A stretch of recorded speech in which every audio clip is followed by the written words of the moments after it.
14 নং ত্রিপুরা স্টেট রাইফেলসের পঞ্চবটি ক্যাম্পের উদ্যোগে বৃহস্পতিবার এক বিশেষ মহতী অনুষ্ঠানের আয়োজন করা হয়। অনুষ্ঠানে প্রধান অতিথি হিসেবে উপস্থিত ছিলেন ত্রিপুরা রাজ্য রাইফেলসের 14 নং ব্যাটালিয়নের ডেপুটি কমান্ডেন্ট দীপঙ্কর পাল, পঞ্চবটি ক্যাম্পের নায়ক সুবেদার বিপুল কান্তি দত্ত এবং বিদ্যাসাগর গ্রাম পঞ্চায়েতের প্রধান সহ অন্যান্য সদস্যরা। উক্ত অনুষ্ঠানটি সিভিক অ্যাকশন প্রোগ্রামের ব্যানারে দরিদ্র পরিবারের সদস্যদের হাতে শীতবস্ত্র হিসেবে একটি করে কম্বল প্রদান করা হয়। মোট 21 পরিবারের হাতে এই সাহায্য তুলে দেওয়া হয় পঞ্চবটি টিএসআর ক্যাম্পের উদ্যোগে।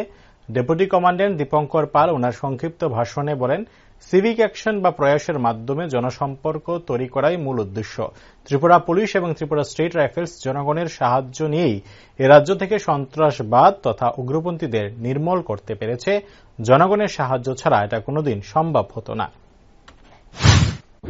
14 ব্যাটালিয়ন ত্রিপুরা রাজ্য রাইফেলস সবসময় থেকে সিভিক অ্যাকশন বা প্রয়াসের মাধ্যমে আমরা জনসম্পর্কের কাছে আমরা যেতে চাই।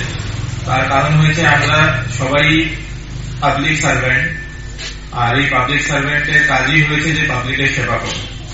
তো আমরা আমাদের সাধ্য মতে এর আগেও আর আমাদের যতগুলা ক্যাম্প আছে সবগুলা ক্যাম্পের মধ্যেই আমরা, যেহেতু বিপুলবাবু বলেছেন, এর আগে আলোচনা উনি করে নিয়েছেন, আমরা সবগুলা ক্যাম্পে এটা চেষ্টা করি যে যারা গরিব বা দুস্থ আছে এলাকাতে, ওদের কাছে আমরা কিভাবে গিয়ে ওদের কিভাবে সাহায্য করতে পারি, ওদের কাছে কিভাবে যেতে পারি। কোনো সমস্যা হলে ওরা যেরকম আমাদেরকে সবসময় সাহায্য করে, এলাকার ছাড়া মানে কোনো সময় কোনো ফোর্স, এলাকার লোক ছাড়া মানে ওই ফোর্স জীবনে আগাতে পারবে না।